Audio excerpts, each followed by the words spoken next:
religion also plays a very big role in our lives.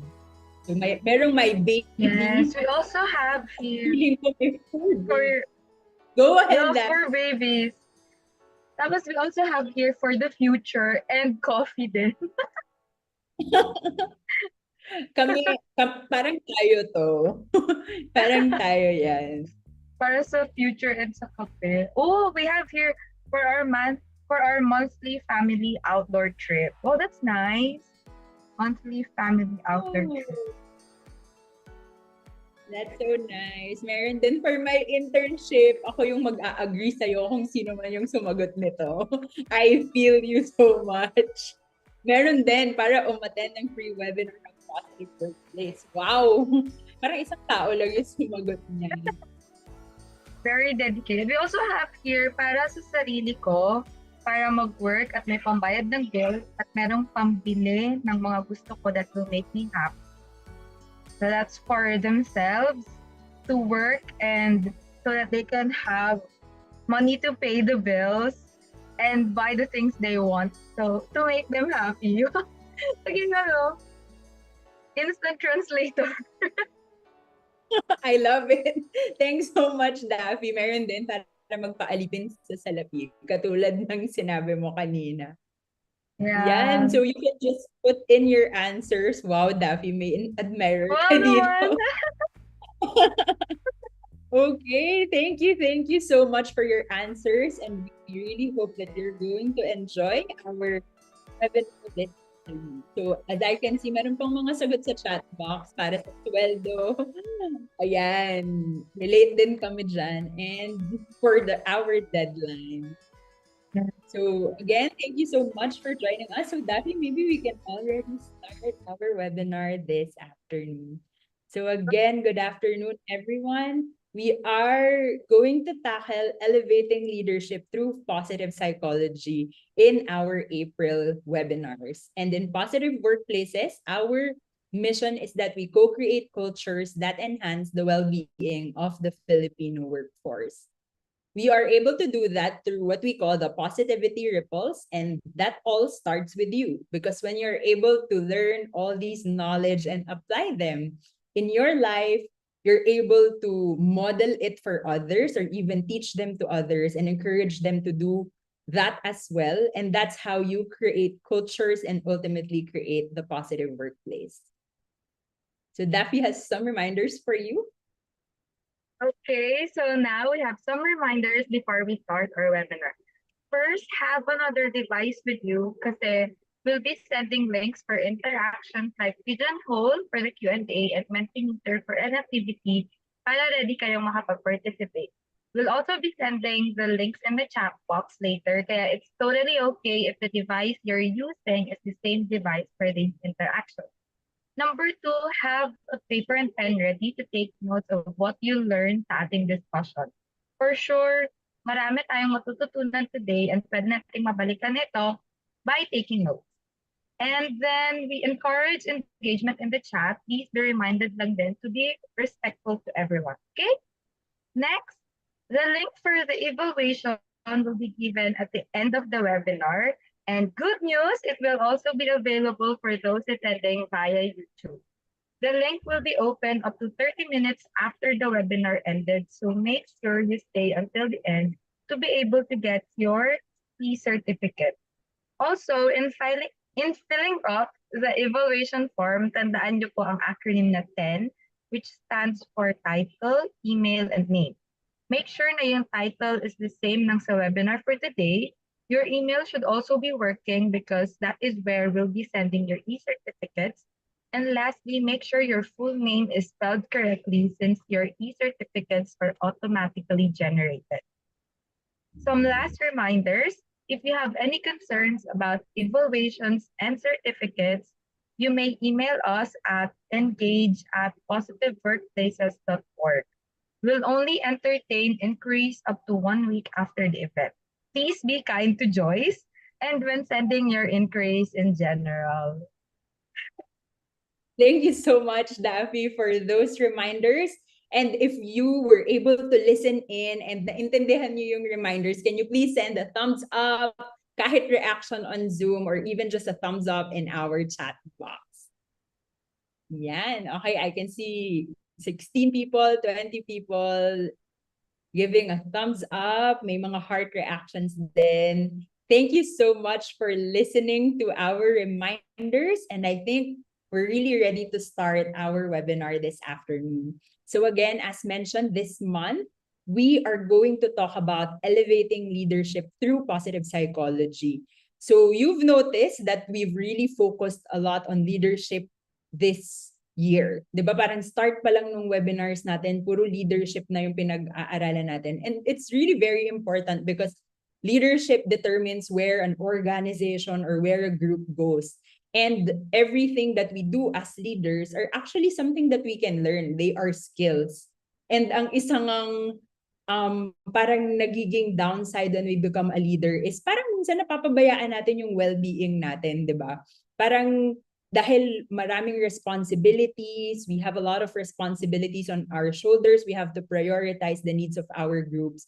It's difficult for us to think of ourselves. That's why one of the things that we really want to rally in positive workplaces is that we will be able to take care of ourselves so that we can give more. If not, alam kong more na yung binibigay natin, pero because we have our cups full, we are ready to give quality water. Yun na lang.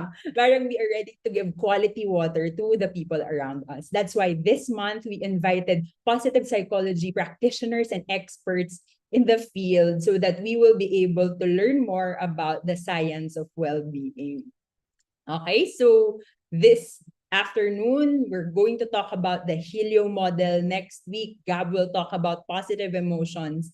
And then Vanessa will be talking about how we transform cultures and discuss different leadership approaches so that we can foster positivity and innovation. So without further ado, I really would love to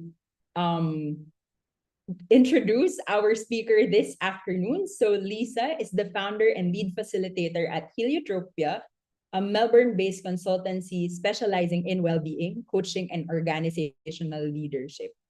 Heliotropia, meaning turn towards the sun, describes the tendency of all living systems, including humans, to turn towards what is positive and life-affirming and away from what detracts from life and is not conducive to thriving. Lisa is a highly experienced speaker and facilitator with 2 postgraduate qualifications in positive psychology from the University of Melbourne. Lisa also holds a graduate certificate in organizational coaching and is certified with the International Coaching Federation as an associate certified coach. Lisa is an accredited Qigong teacher, an ancient Chinese standing meditation practice.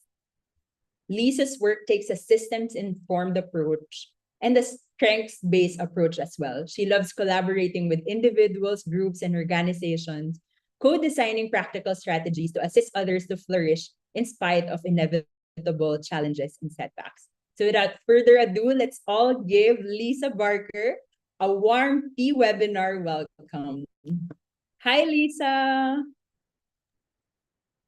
Hello, can you see my screen already? We can already see you. I'm going to stop sharing so that you can share Beautiful. Hi, everyone, and thank you so much for inviting me to spend the next hour or so with you. I think I have a little over an hour, don't I, Gabby and Daffy? Yes, you do. Yes, you do. Beautiful.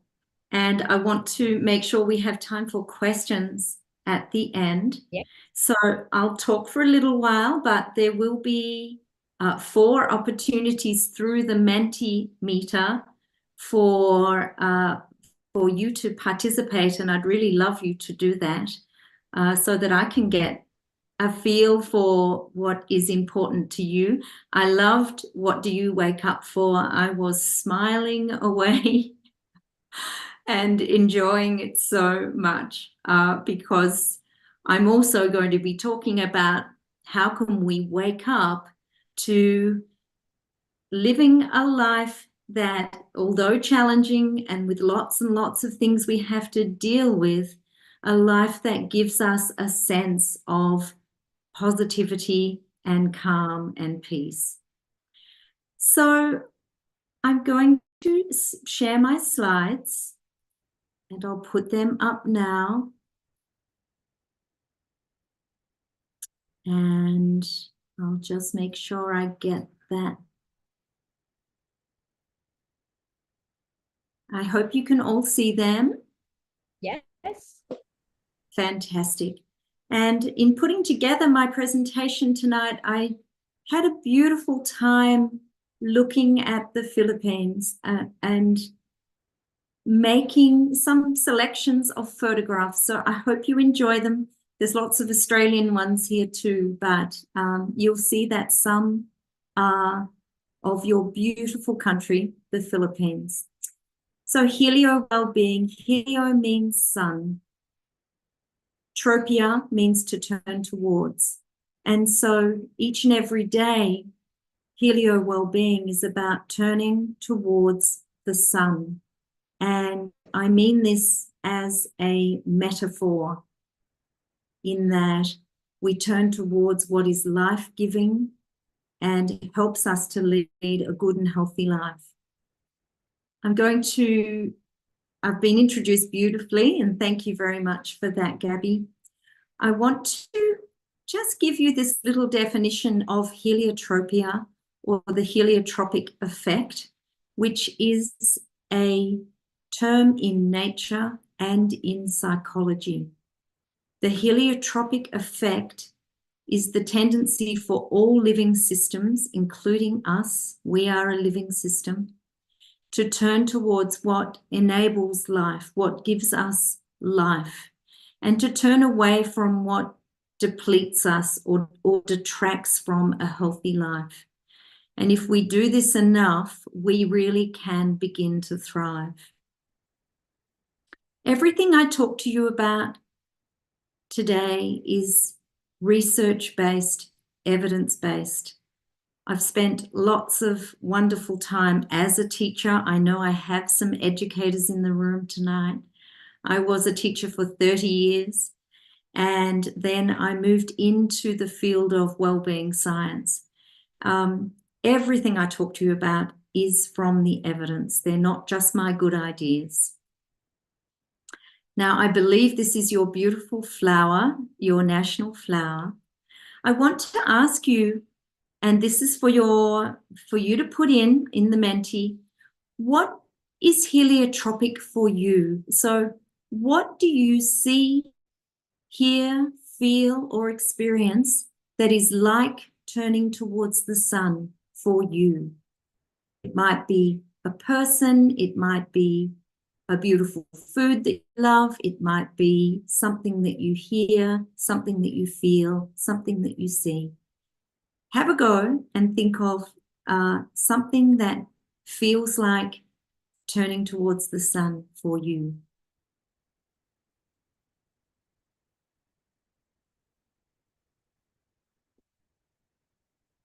Now, Gabby, do I need to do anything there to make that work? Oh, hold on. I'm going to share my screen. Hold on, Lisa. I'll stop share.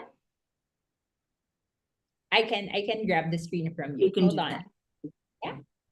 So while they're waiting, they can already type in their answers. Dappy has shared the link in the chat box. Beautiful.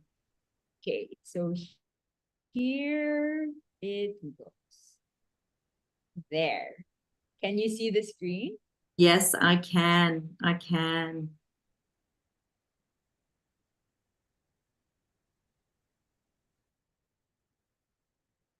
This is really beautiful to see these responses.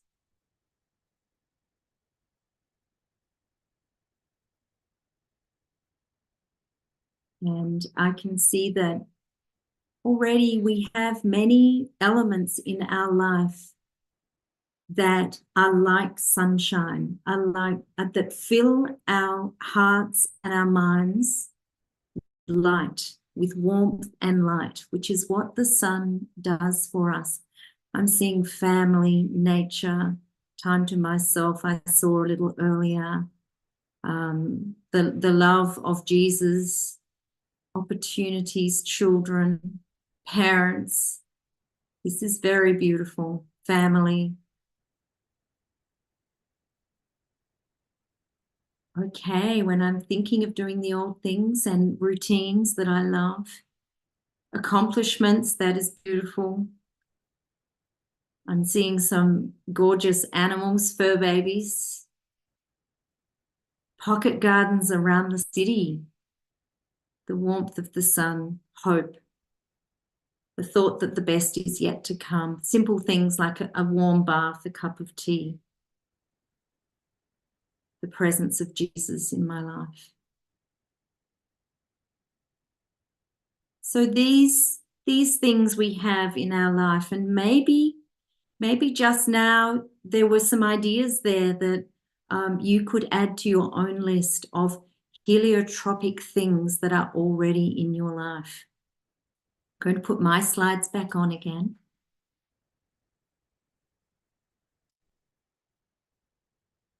But life is tricky, isn't it? It's a wild ride. I like to think of life sometimes as a bit of a roller coaster ride. And whilst we'd like to be up the top there and having the beautiful view and feeling on top of the world, before we know it, we go careening down very fast and we experience things that are incredibly difficult. This is what life is for us. And what I want to ask you today is, how might you take some really good daily well-being strategies that work for you? And I'm going to share them with you today. I think that I don't like talking about the pandemic much because it was just such a hard time for us all. But one of the good things that has come out of the pandemic is that people around the world now really believe and know that their well-being, their mental health and their well-being is as important as their physical well-being. We didn't perhaps know this quite so strongly before the pandemic. And so we know that there are things that we can do, and we might not necessarily want to just wait for others to make things better for us. So tonight, the why, the what, and the how, I'm really going to talk about why we need to be intentional. It really is up to us to find the sun and to turn towards it. I'm going to talk about what the Helio model is, and I'm going to talk about how we can actually create this heliotropic energy in ourselves, and then it will ripple out and we can share it with others. And sometimes we don't even have to say anything. We can just live our lives in a way that shows that we are trying to be heliotropic, and other people see that. Humans learn the most from watching what other humans do. That is how we learn the most.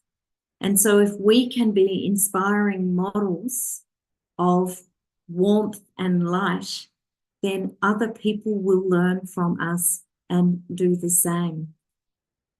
So we're going to go through the Helio model, which is health, engagement, learning, interconnection, and optimism. And I'm going to give you a few ideas for all of those things. And then we're going to talk about setting goals and actions, and then we're going to have some questions. So if we look at well-being, we know that well-being is not simply the absence of mental illness.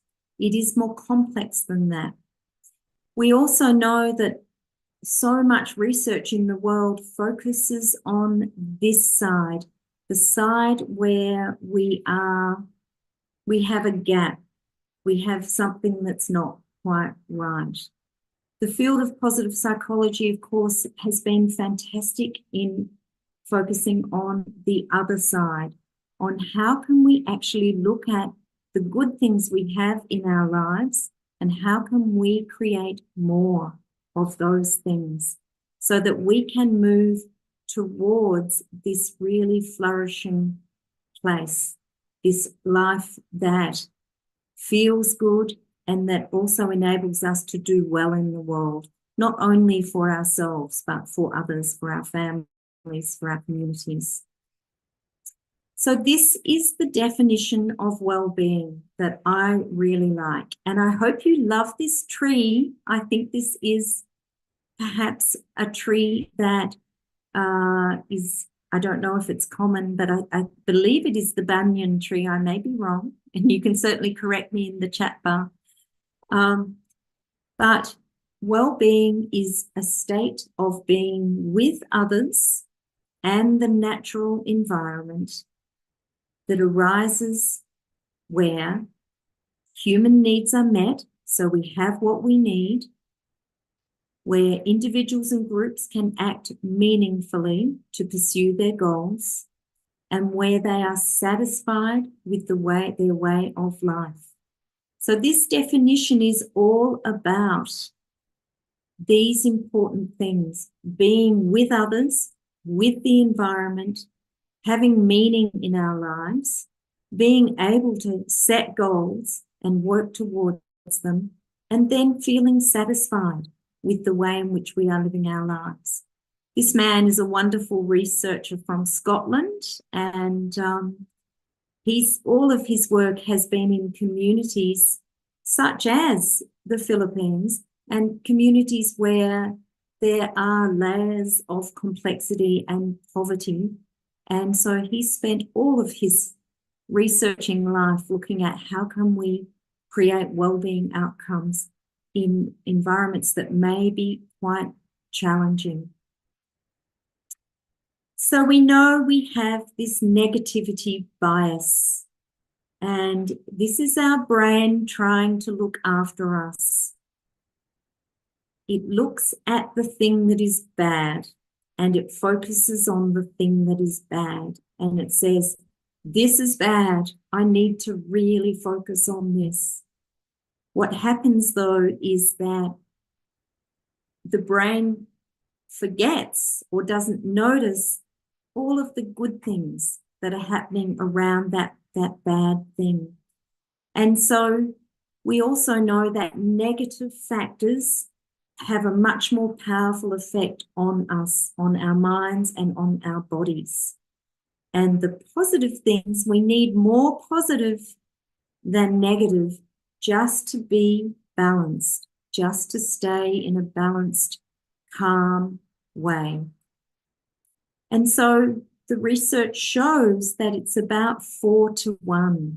So for every one negative experience that we have, we want to have at least 4 positive ones, just so that we can stay calm.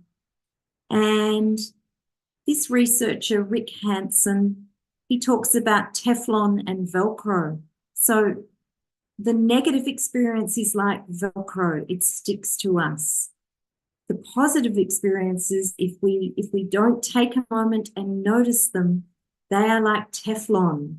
They just slide off and slide away. And then we, at the end of the day, when we're thinking about our day, we remember the really negative thing, but we may not forget all of the smaller little moments that were very positive. And so this focusing on the negative has quite a strong effect on us. And so if we start here up the top, I'll just invite you to follow me along with this slide. This is the experience of a negative emotion. When we have this, the very next thing that happens is that there is a narrowing of cognition. So up here in these wonderful brains that we have, they narrow in on the negative. And so also at the same time, our creativity disappears and our enthusiasm disappears. Now, because of this narrowing effect, we come to this place. So we have decreased personal resources. So we're not so resilient. We forget about our skills and our strengths. We forget about all the things we know to improve our experiences. We don't reach out to people who can help us or our social supports, and we don't necessarily have positive, life-giving heliotropic relationships.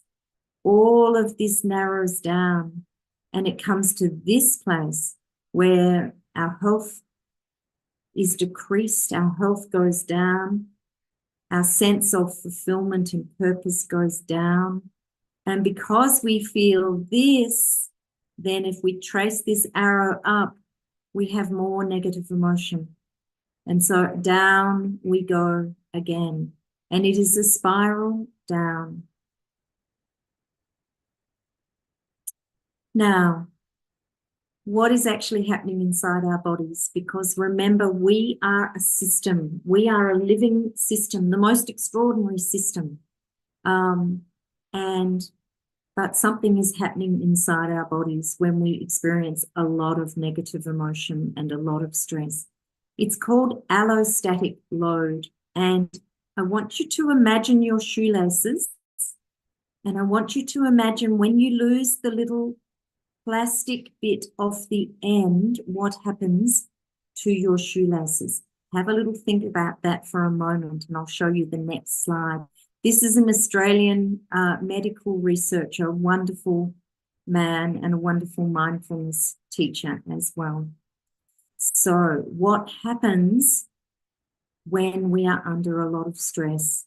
Well, the shoelaces are, the metaphor of a shoelace is a little bit like our telomeres. And our telomeres are the little caps on the end of our chromosomes here. And you can see them in the cell here.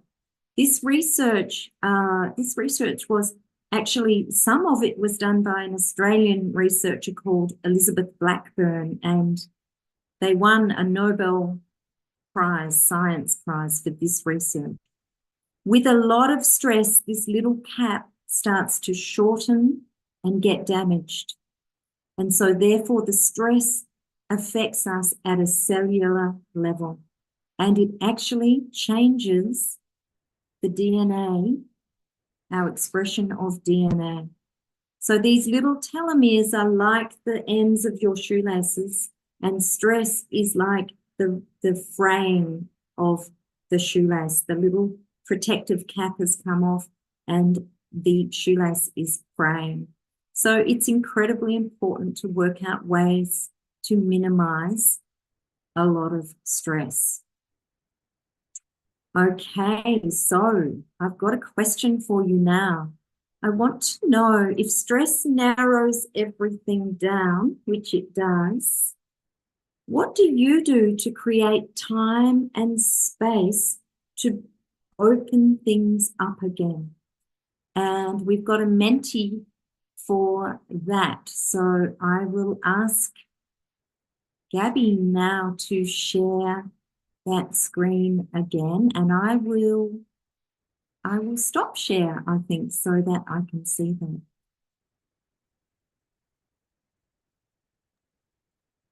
There you go. So we have answers coming in. So we're going to share the link in the chat box as well as the QR code. So please do join us on Menti. How do you currently manage your stress, and how do you give yourself time and space? So Lisa, while we're waiting for answers, if I'm going to answer this, I really love giving time and space in nature. If it's a possibility to go to the beach almost every day, I will do that. What about you? I'm curious what you also do as well. For me, Gabby? Yeah, for you. Yes, for me, nature is a very, very big one. And I can feel myself when I don't get a chance to be out in natural places. I can feel myself narrowing in and narrowing down. And for me also, resting is important. I think that as a teacher for 30 years, I didn't know how to rest. And I think that I'm now much better at trying to create time and space to rest. to not always be there for everybody else, to be able to say to my family, I need some time on my own to rest. And I just never, ever used to do that. Yeah. So I can see nature is very strong there, time with loved ones. There's a few people down this end saying, yeah, I'm not managing stress very well right now. And so I very much hope that there will be some ideas for you this evening. We've got some resting, doing things I enjoy. This is so important. This is about having fun. This is about getting engaged in things that really light us up and are fun and enjoyable. Time accepting, time and space accepting. This is about knowing that we can't control everything. There are some things outside of our control and they're very, very hard to deal with. But if the more we push them away, the harder they are. So it's about accepting them as something that is not within our control. There's a little bit of exercising there. Time and space alone, that can be very, very important. Some of us get filled up with energy again when we are with people. Other people get filled up with energy when they are alone. And some of us need both. Okay, I might go back to my slides now and continue on. So that was wonderful. I want to thank you very much for sharing that with me. I guess the message that I would love you to take away for this is to remember that stress narrows us right in, and finding ways to manage our stress opens us up again and broadens our perspective. So some of the questions that we can ask ourselves here, and I wonder if you climbed trees when you were little. I wonder when was the last time you climbed a tree. It can be good to, I don't want you to do anything dangerous, but it can be good to be childlike again in some ways when you're feeling stressed. What elevates you? What lifts you up as if you were climbing in a beautiful tree? What works for you when you are feeling stressed? Just being able to know that is incredibly important. And what gives you life? What is life-giving for you? And you gave me lots of ideas at the start, and I hope that you'll get more again soon as I move through my slides. So there's lots and lots of studies on turning towards the sun, on turning to the positive. I just want to tell you about this one. I don't know if bowling is popular in the Philippines. You'll have to tell me that because I don't know. Maybe tell me in the chat bar if it is. And there was a bowling study done quite a long time ago, you can see. And there were two groups. So those two groups were asked to record for 30 days. They were videoed, and then they were asked to study their performance. And I'm just trying to move something off my screen. Sorry about this. That's better. And they were asked to study their performance. Group 1 was asked to write down, to watch themselves on the video, and then to write down, what did you do well? How can you do this more? What will you do to make sure you do this more? What did you do well? What was working well? Group 2 was asked, what mistakes did you make? And how can you avoid making the mistake again? So you can see that the focus for the first group was all on what did you do really well? How can you do more of it? The focus for the second group was, what are the mistakes you are making? What will you do to avoid making the mistakes. So it's a totally different mindset.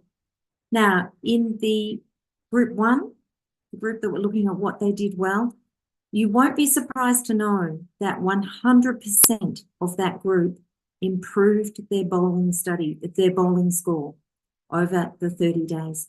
In the other group, the improvement was much, much lower. So, because that's a positive question, isn't it? What did you do well and how can you do it more? So let's have a look here at the positive emotions. If we start with a positive emotion here, I'm just going to click one more thing. Yeah, I wanted to see if that would come up. This is the broaden and build theory by Cohen and Fredrickson. So when we start with a positive emotion, you will see it's a broaden and a build. Remember, the other was a narrow and decrease. So the first thing that happens when we experience positive emotion is we have creative ideas and novel thoughts, and we get these great ideas, and we start to say things like, what if I tried this? What if we did that together? What if I looked into this? And we start to get all of these ideas, a broadening out.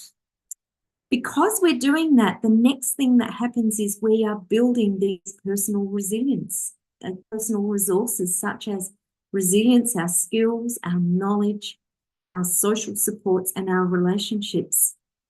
Because of that, we are improving our health. We are feeling more fulfilled. We do feel a greater sense of purpose.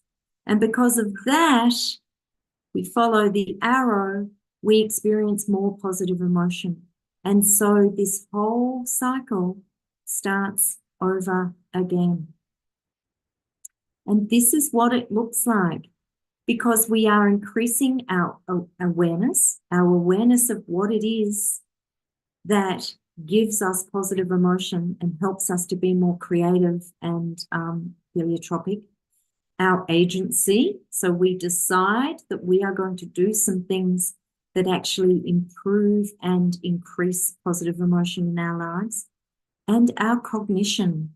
And that's really about those thought processes that are all about building a spiral that goes upward rather than allowing a spiral to go downward.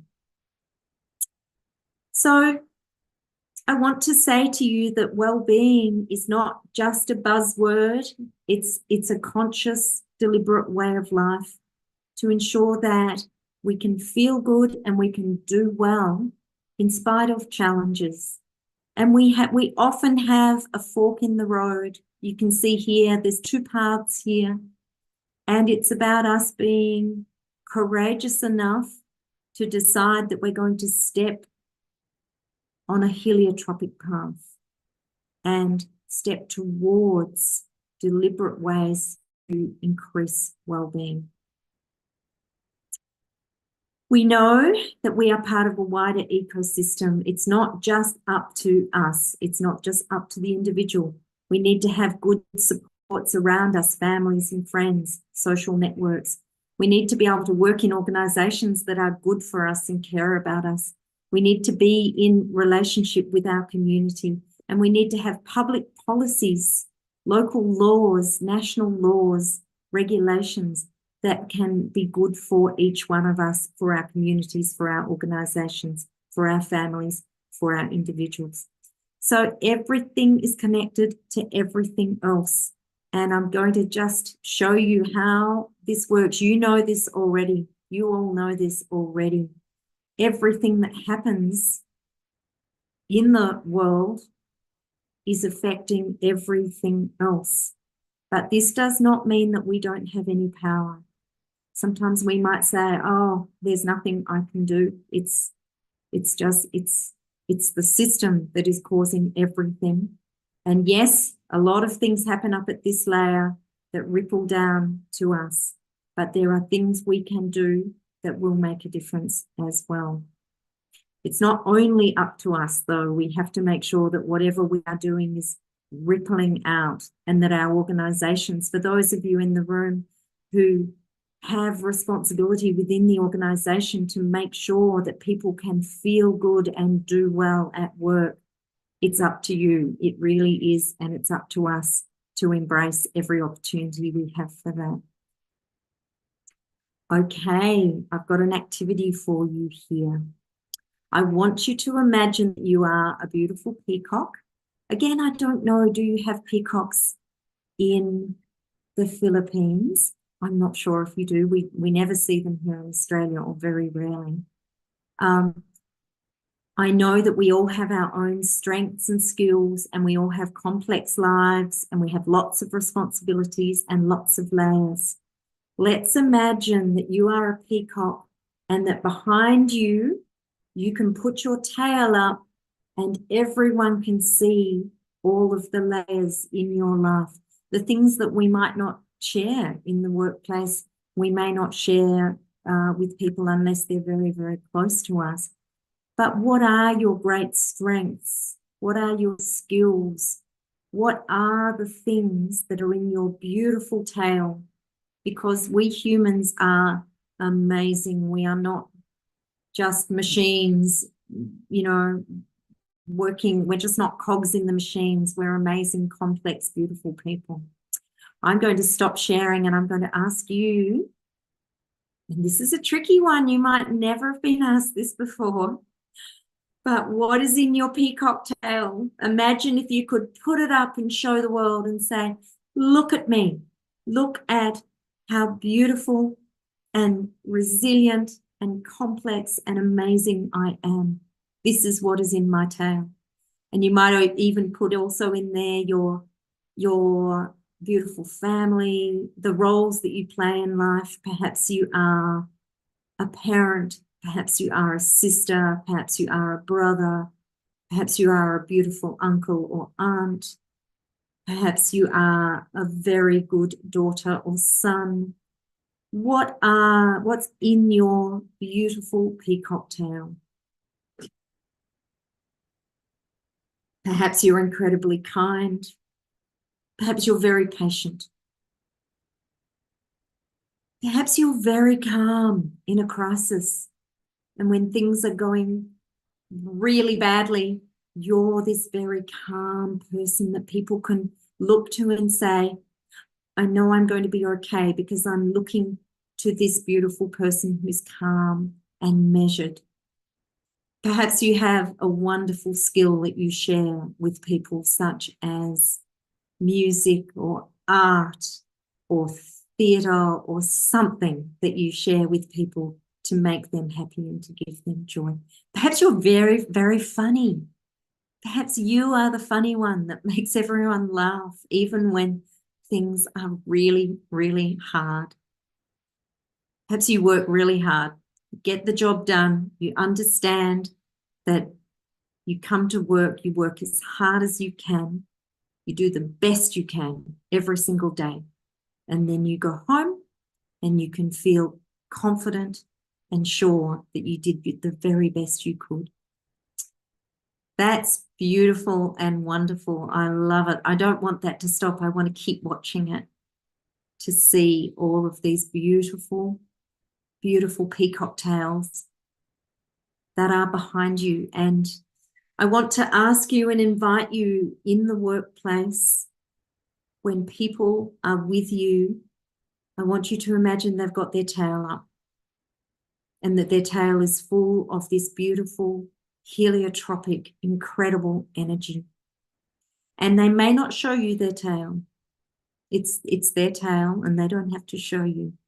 But I want you to always remember that we are much more than what we might see in the office or in the workplace. We are way, way more. If you like this activity, I encourage you to later on in art or journaling to just draw your tail and put everything that is in it. Wow, I'm just loving that, but we better get back to business.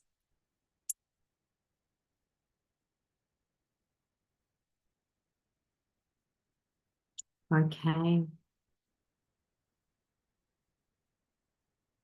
All right. right. I also want to just remind everybody that one size does not fit all. So I know you know what I mean about this, but well-being is not like, oh, this one thing is going to work and it's going to work for everybody. No, it's not.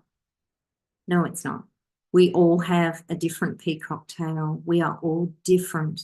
And so some of the things I'm going to suggest now and go on to suggest, some of them will be great for you. Some of them might not work for you, and that is fine. That is absolutely fine. I just ask you to try things out. Okay, so here is the Helio model, and this is all about how can I wake up each day and consciously craft my own well-being journey. Health, engagement, learning, interconnection, optimism. These are the questions. And what I do with these questions is I have them on a little card, and it's on my little bedside table. And I ask myself each day these questions. How am I? I ask myself how I am. What do I need today? How will I engage my strengths today? How will I create learning in my life today? We are a learning and growing organism. We are not a machine. We are a natural organism, and we learn and we grow until our last day. So how will I create learning in my life today? How can I be in right relationship today? How can I be interconnected with my ecosystem, with myself, with others, with the people around me, with nature, with the natural world? And how can I find that positive emotion through optimism? All right, I'm going to start with health, and I'm just going to focus on these three things. I'll probably talk a little bit more about health than some of the other ones, but then because health has got three big components. Now, I want you to imagine that your health is like a stool. It's a three-legged stool. If you focus on just one thing, such as what you eat, but you don't really move and do enough movement, and you don't sleep very well, your stool is going to be very wobbly. You need to have three strong legs. If you focus on your exercise, but you're not sleeping very well, but you have a good diet, then your stool will still be wobbly. It needs three strong legs. So we're going to talk about those legs.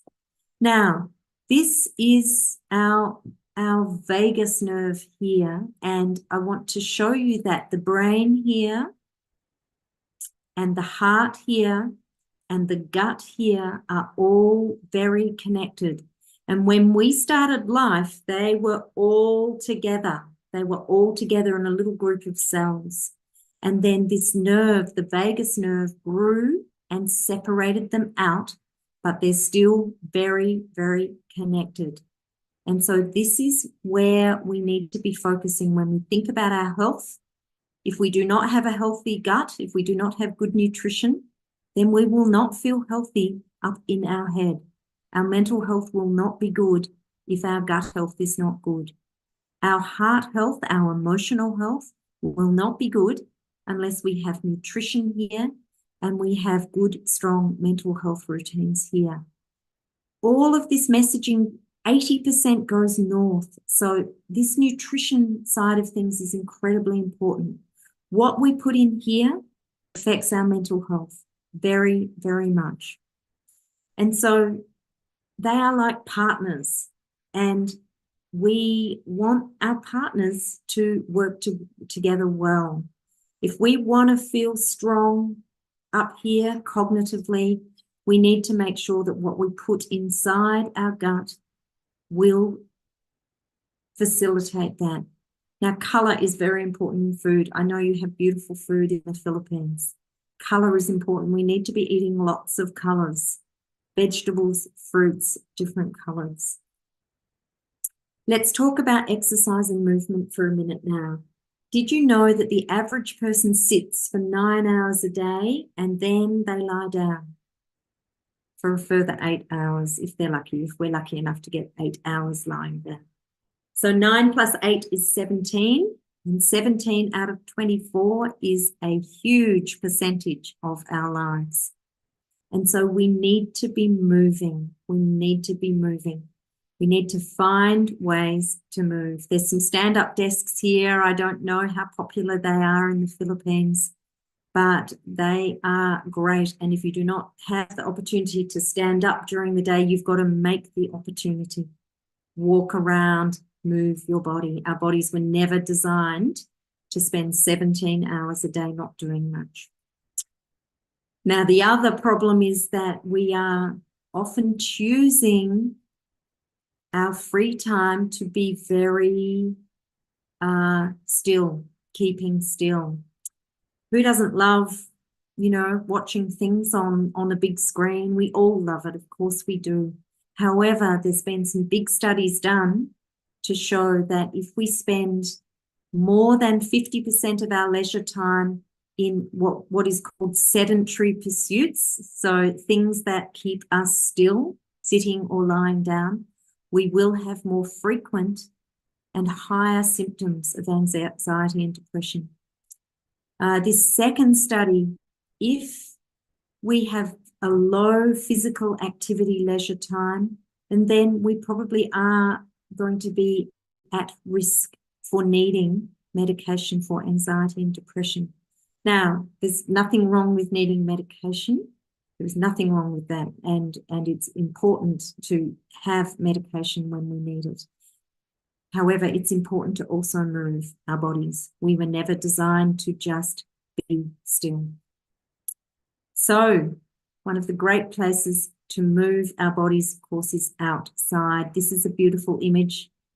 Somewhere, an island, I believe, and I know you have thousands of islands in the Philippines.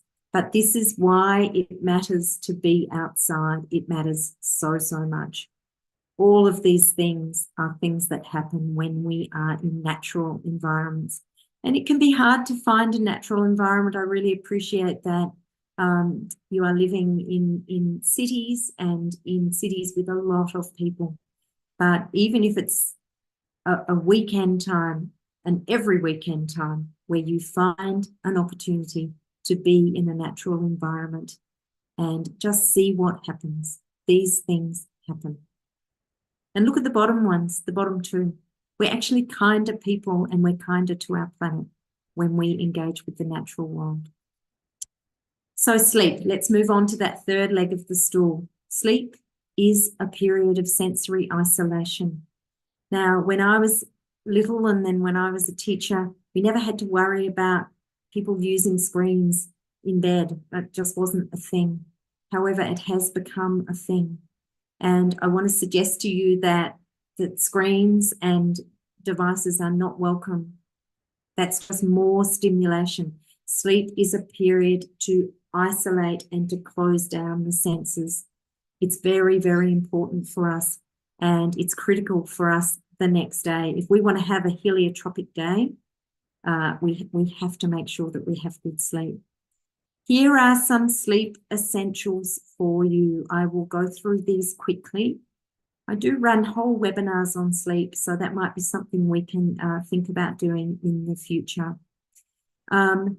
We are a system and we have this incredible circadian rhythm inside us, and that circadian rhythm needs to have regular bed and waking times. So finding a way to have that in our lives is very, very important. There are things that we put inside our body that are stimulating. We need to not put them inside our body after lunch, so that as we move towards an evening, we are not actually putting barriers in the way of a good sleep. So coffee, tobacco, they are the kind of things that actually make us more awake. And they stay in our body for quite a long time. Exercise and movement is essential to sleep. If you're not moving much during the day and then you're lying down in bed and expecting to have this incredible sleep, that's possibly not going to happen, because your body actually needs to be moving during the day so that it makes sense to rest at night. Not eating too much in the evening can really help with sleep. limiting alcohol. Now, none is best. None is great. But if you do have an alcoholic drink, it needs to be well before you go to bed, and just one, because alcohol affects our sleep. Stress is, it's very, very important that we are not looking at or engaging with stressful news and social media in the evening. That is bad for our sleep. And this passive, not active, means if you are going onto social media in the evening and you are typing in things and you're making comments, that is active, and that is a stimulant. You want to just be very passive and be very selective in what you choose. A dark, cool room, quiet room, I hope that you're able to get that. A good mattress is really important. You know, when we're thinking about priorities, this one, if we're not sleeping well, we might ask ourselves, okay, I need to look at my mattress and just actually make sure that it can still support my body in a way that I need. A wind down routine is really, really important as well. So by that, I mean actually having a routine each evening that is winding you down to rest. Here's a few ideas. I know you'll have your own beautiful ideas. This one at the start is important. If you want to wind down to a restful, sleepy night, screens cannot be part of that.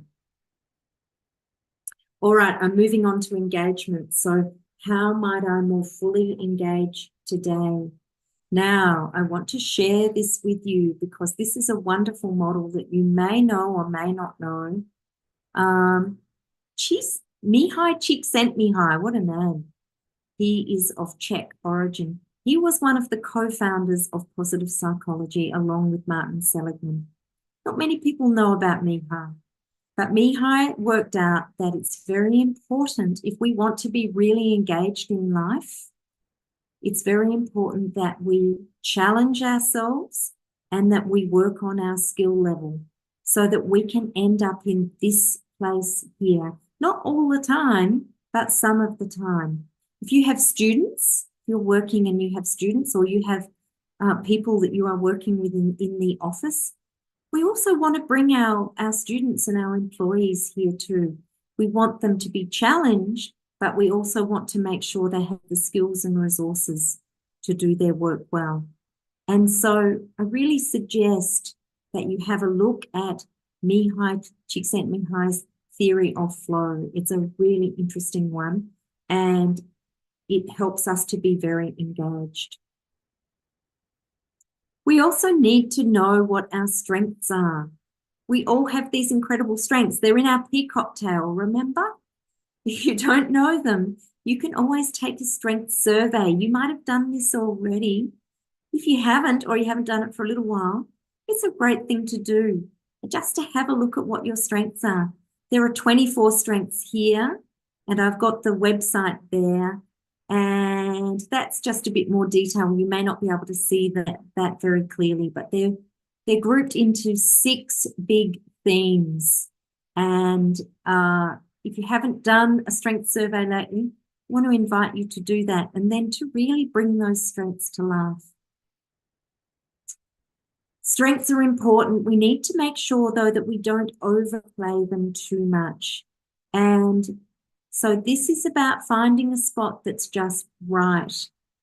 If I have a strength of kindness and I'm a super kind person and I'm playing that all the time, I'm going to actually, it's too much, and I'm going to get burnt out, and I'm going to start to resent being kind, and we don't want that.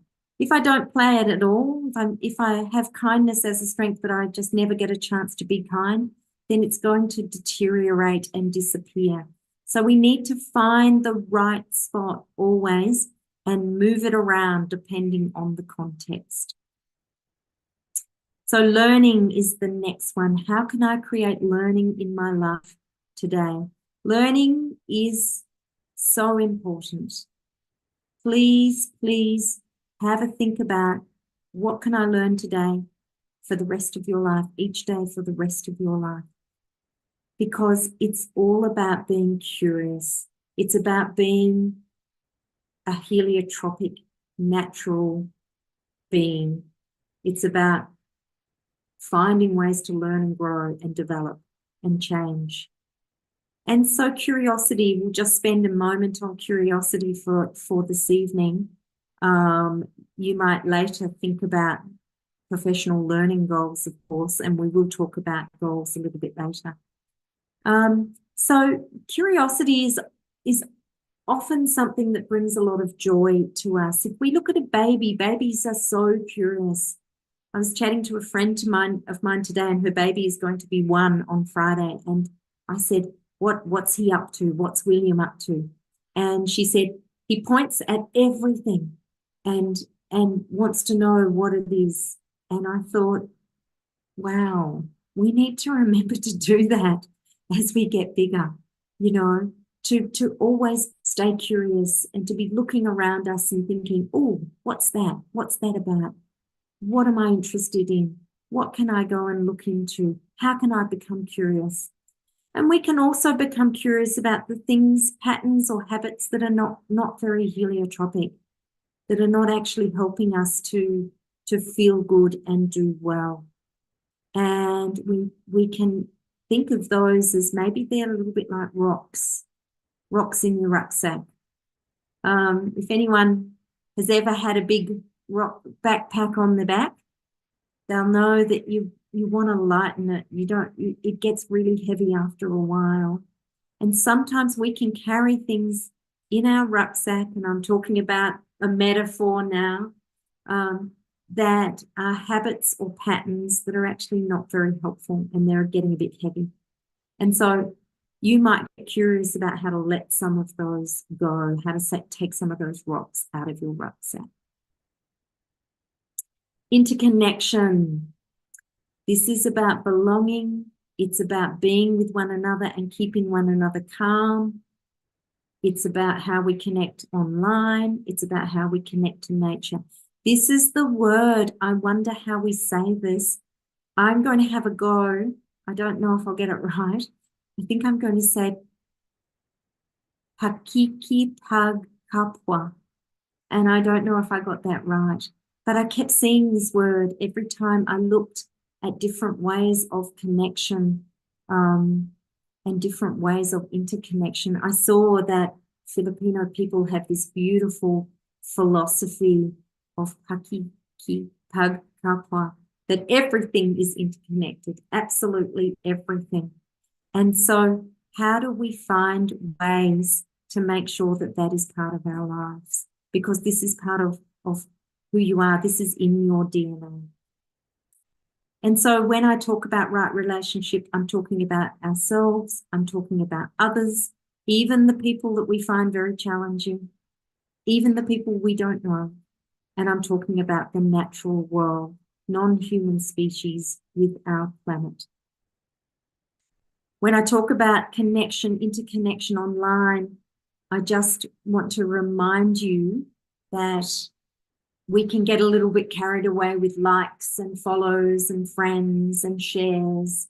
And we have to remember never to prioritize that over face-to-face individual connection. Working on our relationships is lifelong. It's every day. It's great work. We need to become aware of how we are connecting with others. We need to get curious about how we can get better and how we can let go of some things that are not helpful. We need to be open and honest with ourselves. We need to learn from experiences. And then we need to do it all again and again and again. And so relationships do break. Relationships do need repair. They do need reflection. They do need us to respond. And then we repeat all of the things that we learn each and every day. The final one is optimism, and then we're going to go for questions. So this is about positive emotion, about even when things are super challenging, how do I find something that will give me a feeling of optimistic success and grounded thinking? I'm not talking about dreams that are not sustainable or not possible. I'm talking about grounded thinking. Optimism really quietens down our negativity bias and it builds our confidence and our capability. Okay, this is Martin Seligman's model of optimism. I'm just going to show it to you. I want you to think of something that maybe didn't go so well lately. Only choose something that's like a 4 out of 10 or a 3 out of 10. Please don't choose something really, really bad because I want you to be safe in this shared room together. Just something that didn't go so well lately. And then don't add any opinions to it or any beliefs. So it might be I had, a difficult conversation with one of my daughters yesterday, and it just felt very sharp and unkind on both sides. That's what happened. Now, B, my beliefs. What went through my mind at the moment? I was very uncomfortable and I was thinking, how can I make this better? I hardly ever see this particular daughter. She lives a long way away. Consequences. What was I feeling? So I started feeling, oh my gosh, because she lives a long way away, our relationship is actually not very good anymore. And that's something that I'm really worried about. And I want her to be closer, but I know she can't be closer. She doesn't live close. She lives a long way away. And so I had all of these feelings and all of these beliefs. This is the important letter, D. This is where we actually have to say to ourselves, actually, that might not be right. And this is what I had to do yesterday. I had to say to myself, hang on a minute, we have a great relationship. It's just in this moment, both of us have annoyed each other and we're just a little short on patience. And this is not about our relationship no longer being good. This is just a moment. And we're actually going to be fine. We're going to be fine. We are fine. We love each other deeply. And that won't change. And when you do D, you will notice that E shifts the energy inside you. Up here, B and C, my energy was very sad and really quite depressed and anxious. Once I shifted and said to myself, no, I actually don't think that is correct. I think what is happening is we are both tired and we're being a little bit impatient with each other. And we have a beautiful relationship. My whole energy shifted. This is what an optimistic style can do. So there are our questions. I want to encourage you to ask yourself each day these questions. This is our beautiful peacock tail. I want to remind you that well-being is actually hard work. It's not, it just doesn't happen, and no one else is going to do it for you, but it happens in little day-by-day steps.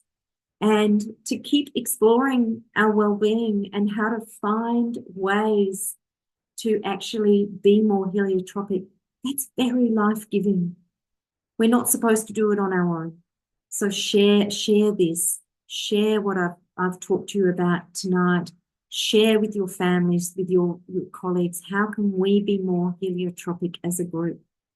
The more we do, the more we know. You don't need to know a lot. You just have to start doing it. Do it and then you'll know it. And never underestimate the ripple effect to the people you love, the people you work with, the people in your community, the people you don't know, the people you don't get on well with. It will ripple out. So this is I'm just repeating there. Just be curious, be mindful, and have a deliberate focus on what matters the most. So, light bulb moment. Did you have a light bulb moment? We're going to do that first, and then we're going to go to questions. So let's do stop share for here, and we'll put the Menti up, please, ladies, and just see if you had a light bulb moment. Was there something just in the last hour that you thought, bing, that's an idea. That's something I might be able to do. And if you didn't, that's okay as well. I'm seeing here that there's a couple of things in the chat bar, which is good.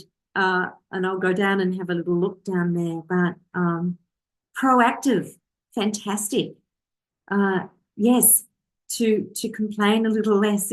It's okay. We sometimes do need to complain about things, but to actually have a commitment, right, this needs to change, and then to step towards the change. Shifting paradigms, optimism, just chill. I love that. Yeah, removing one negative at a time. Exactly. You know, there's a lot of things that we can't change that are difficult, but perhaps there are some things that we might be able to change. Kindness, to be more focused. I love that. Positives over negatives. Exactly. To remember that we need more positives than negatives.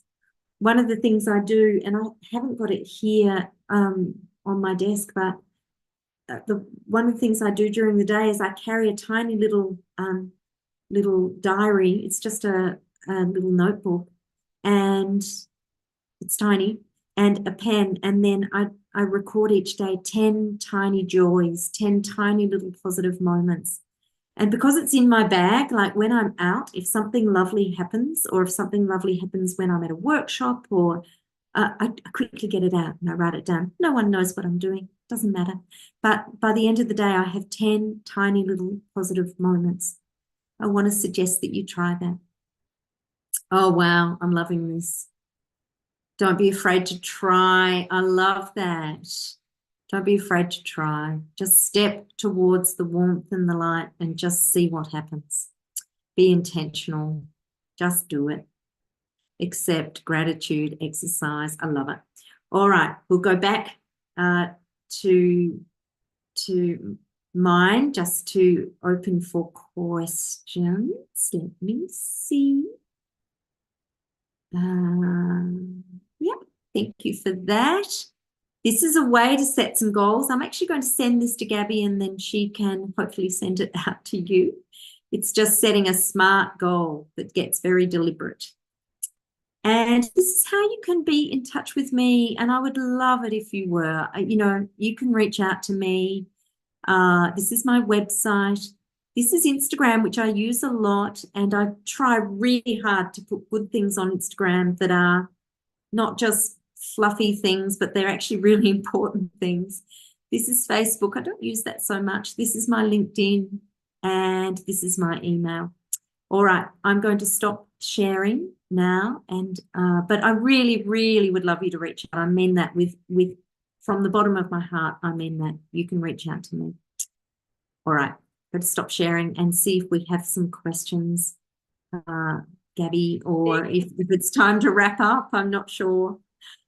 Thank you so much, Lisa, for that, for sharing with us your Helio model of well-being. And we can see some feedback here in our chat box saying that they love having a gratitude journal just like you, because it's easy to be overwhelmed with our days sometimes. And it's really a good reminder. It's so such a great thank you so much. Going to open our question and answer deck, because we've been asking people to put in their questions already while you were still discussing. So hold on, let me open that quickly. So here, I think you will be able to answer the first question that we have, because it's also coming from an educator just like you. So they said, love what are it. some things that I can do to take care of myself? I see you. Oh, Yes. Okay. child So I want to educator. say to this beautiful person and to everybody, nobody is going to come up to you as a teacher, an educator, and say, oh, take it easy. You need to rest on. Nobody is going to do that for you. And so it's okay for you to give yourself that gift. And I'm not saying that in the middle of the day you are not responsible and not looking after the children in your care. Of course, I'm not saying that, but I am saying deliberately find ways to bring rest into your life. That might be first thing in the morning. I know a busy, very busy mother and teacher, and she gets up before her family and just has 10 minutes with a cup of tea, quiet little time to herself. And then she gets into her day and she does the same thing again when she comes home, and she says to her family, I need just to have my cup of tea time. It might be as simple as that. Nobody is going to say to you, take it easy, have a rest. You need to say it to yourself. Okay, we're very good at saying to people, how are you? What do you need? How can I help? I want you to turn that round. Shine the light on you. How am I? What do I need? How can I help? Thank you so much. That shows a lot of self-compassion, and I think that's something we need to practice more, because in our culture, I think it's really natural for us to take care of other people first. That's why I agree with what you said, that we really have to be intentional about doing that. So we also have another question here. Or if any question jumps up for you, Lisa, you can let me know. I can flash that bigger. Okay, so I'm just looking at this one. And with co-workers, silent treatment, you know, one of the things that we might have people in the workplace that we find challenging, and as we move towards them or as we see them, we might even start to have all of these thoughts and feelings and emotions about them. I want to invite you to try something. I want to invite you to move towards people with love and with kindness and with generosity, and imagine their peacock feathers behind them. And what you will find, sometimes it will work, sometimes it won't, but what my experience has been, that you arrive at that person, you arrive at that interconnection with a kind heart and with love. And one of the ways that I have done this is, as I walk towards a difficult co-worker, I say to myself, I want peace for this person. I wish them love. I wish them peace. I wish them everything that they want in their life. And then I arrive. And it does change things. I promise you it changes things. At the very least, it will change the stress inside you. That's my best suggestion for that.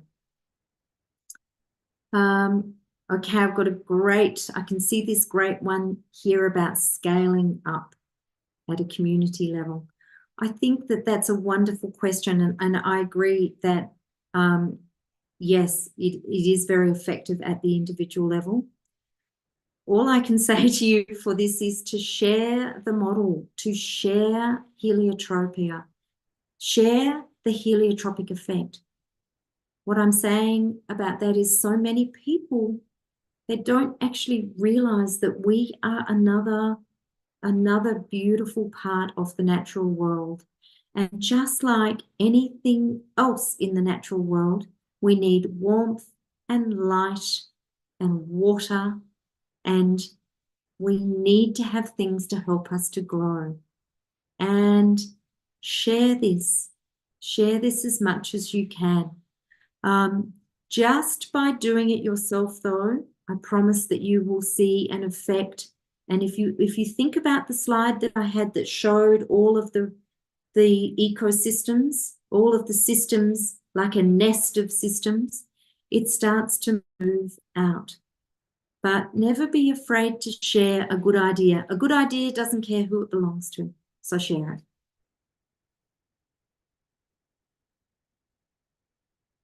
Maybe we can answer one more question, and then I just need the evaluation form at 4:30. So let's answer just one more, and then we can wrap up with more questions after. Okay, I Go love this. ahead.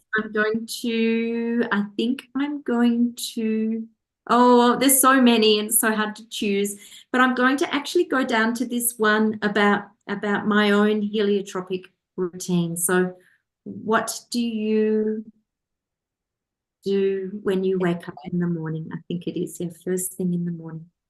Okay, so I love that. Regardless of how I have slept, I give thanks for a new day, even if I have not slept well. If I have not slept well, I don't have any clocks in my room and no technology. So even if I'm not sleeping well, I never know what time it is. I have an alarm clock, but I can't see the time on that. And so I wake up or I get up and I say, I'm thankful for this new day and I'm rested. I am rested, even if I did not sleep well. And then I do something in nature, just a little walk. Sometimes I go out and just see if I can see the stars before they disappear, or see if I can see the sunlight coming up and waking up on things. And then I ask myself my questions, my 5 questions, and I ask them each day. And then at the end of the day, I look at them again and I ask myself, how did I go today? Was I intentionally creating well-being? So I will stop there because I don't want to go over the time. Thank you so much. Beautiful questions. I'd love the questions. If they can be sent to me, Gabby, I can certainly work my way through them. Yes, you can definitely send the questions to you, Lisa. And thank you so much for answering them generously. Our participants or our learners really love the Q&A period where they can really talk and express their insights as well as their questions regarding our topic this afternoon. So just quickly, because we also want to honor everyone's time, we're just sharing the post-evaluation form in our chat box, and you can also see the QR codes on the screen. So you can just quickly scan them using your phones or click the link that Mary and Daffy have been sharing in our chat box. So please don't forget to check the title, your email address, and the name for our e-certificates are automatically generated. So yeah, maybe we can do some more while they're answering, Lisa. Yes. Maybe we can do 2 more. Definitely, Gabby. And okay, so I can choose for you because we're also flashing the questions on the screen. Just read them So to me, Gabby. yeah, sure. So do you have any advice, maybe apart from what you've already shared about looking at their feathers, like the peacock? So how can we handle relationships, especially when the connection isn't really that great? So for example, if their boss isn't really receptive with their suggestions, what can they do? I love that. So, we do need to take people as they are. They come to us, whether it be at work or in our lives, and we need to take them as they are. We don't know what's going on for them, okay? And they may not know what's going on for us. So we just do the best we can, and we can continue to do the best we can. We just don't give up on people. Don't give up on a difficult boss who isn't really warm or encouraging to you. You continue to model what you want to see. Be what you want to see, always, always. And I want to encourage people to believe in the power of that. If you be what you want to see, you be the change that you are looking for in the world, you just might get a surprise. And even if it's the tiniest little glimmer, then that's a joy for you. That's a little joy that you can then put down in your gratitude journal. It might be tiny, but change is hard. Habits are strong. Yeah, just be what you want to see. Yeah, I love that. I love the be what you want to see. And that's actually a good mantra that you can always remember every day, each time we're confronted with those kinds of situations. Yeah. So I Yes, this know that you are also vying for systems-based approach. yes, So this is great. encourage administrators Great. to So prioritize the well-being of. yeah, I love my coaching work. So I coach people in organizations, and we talk about this a lot because um, for people my age, so I am 60, I turned 60 last year. And so for people my age, well-being was not something that was prioritized at work. We went and we did our work and we were paid for our work and then we went home. Now, things are changing, and this next generation of young people are changing. I only have to speak to people I coach or to my own I have 3 adult daughters, and this is something that employees not only want, but they need it. Life is complex. The world is getting more and more complex each and every day. And it is our responsibility to make sure that we are looking after the well-being of our employees. Ask them, ask for things, and ask if you can make suggestions. Okay, really, really encourage a conversation. Ask if you can set up a little team, a well-being little committee that looks at how we can make sure that the well-being of the employees is being looked after. The people that are running businesses, they don't know what you want unless we actually ask. And it takes a lot of courage, so I would not recommend people do this on their own, but they talk to one another and they say, what would make a difference for us? It might be just a really small thing that the administration can say, yeah, we can do that. We'd be happy to do that. But if they don't know it, it's not going to happen. So, yeah, I want to really encourage people to think about what would make a difference and then to ask. I love this question here about making mistakes. I'm afraid of making mistakes. How can I overcome this fear? It's well known that people, as they move towards the end of their lives and they look back, they often regret the things that they didn't do. They don't often say, oh, I wish I hadn't done that, and I wish I hadn't done this. They usually say, oh, I wish I had done that. I wish I had been more courageous and done this. And so I think just step towards doing. Don't worry about the knowing. The knowing comes from the doing. And if we do things enough, then we come to know them, and then we're not fearful anymore. We are confident and we are capable. And there is so many things that I personally have to do to run a business. And so many, I'd never run a business before. I'd run a classroom, but I'd never run a business. And I was so afraid. I was so afraid. But I actually worked out, and with, got some good advice from people, that I don't need to know, I just need to do, and then I will know. So that's my best advice for that. All doing is knowing. All doing is knowing.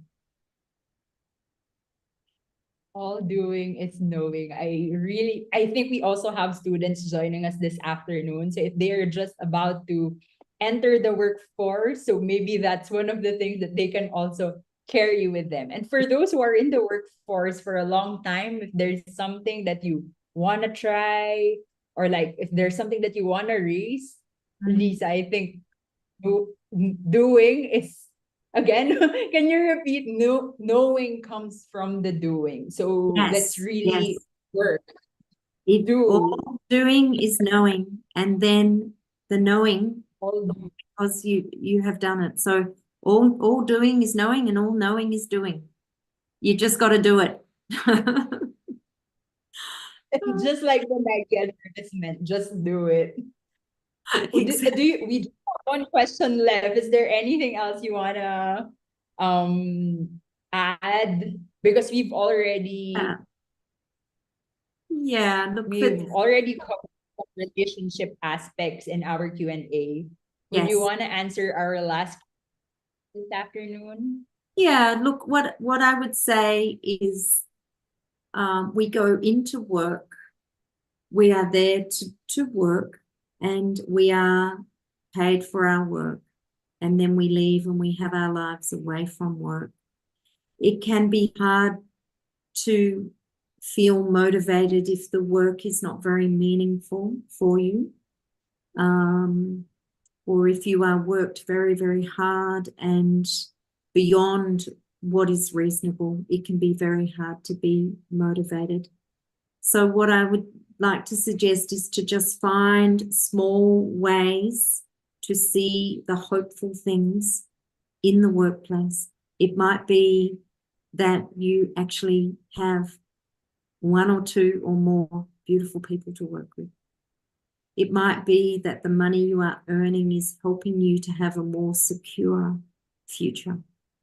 It might be that even though some of the tasks are very difficult and repetitive, you're getting very, very good at them, and hopefully that will lead to further skills and challenges for you. So just finding the hopeful, motivating moments. Nobody goes to work and is motivated all day long. Nobody. There's plenty in my work that is not very motivating, but I try to cling on to the beautiful, motivating moments. Please reach out to me if you have any other questions, and have a look on Instagram. I really try to have a heliotropic suggestion and idea most days. So I really look forward to hopefully, connecting with you in that way. Yeah, so I also share the link of your Instagram in the chat box so that they can easily click and follow that. And I agree with you. Finding how to motivate them is like what you showed us, that there's no one size that fits all. So you really have to be curious and to find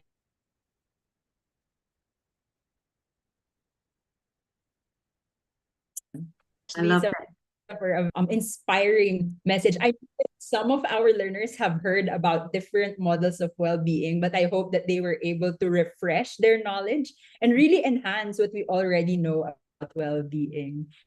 That's why, to express our gratitude to you, we are sharing with you with this certificate of appreciation. So let me just read the citations that we're presenting. This certificate of appreciation to Lisa Barker for generously providing their time and expertise as a resource speaker for the webinar, Helio intention towards the sun each and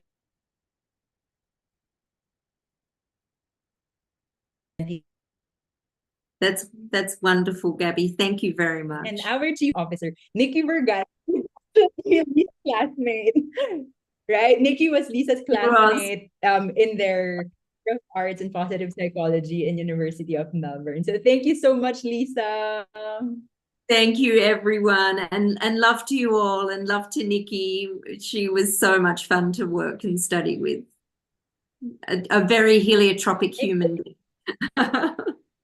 Yeah, so true. Is there any final words that you'd like to impart before you say goodbye to our learners this afternoon?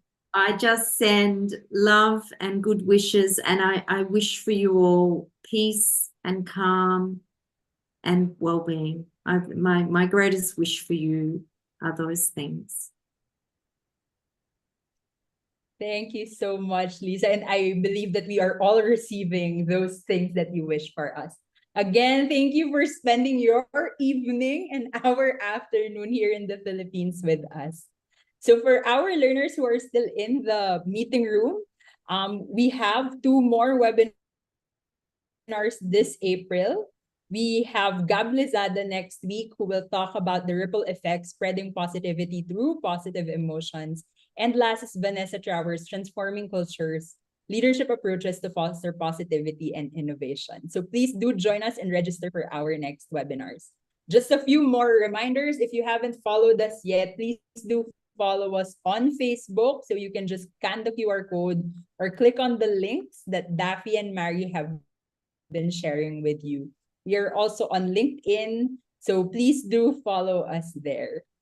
If you missed any of our webinars in the past or you would love to review the session we had today, this is also uploaded in our YouTube channel. So you can subscribe to our channel and make sure that the bell or the notification button is on so that when we post different webinars or even if we upload content, you will be notified on the same day it's posted. Yeah, so again, kung meron pang hindi nakakasagot ng nung form natin, the QR codes are posted on the screen. Again, thank you, Lisa, for joining us this afternoon. And have a great rest of the week, everyone. Thank you. Thank you.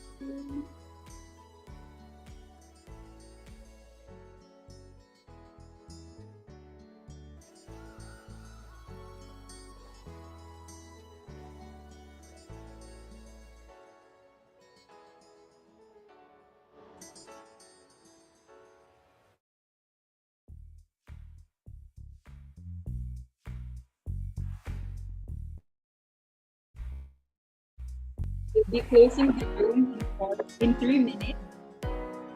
Please make sure that you have the QR code of the link. Joyce will be closing the forms at around 5:15 this afternoon. Make sure that you have answered them. Thank you so much, everyone.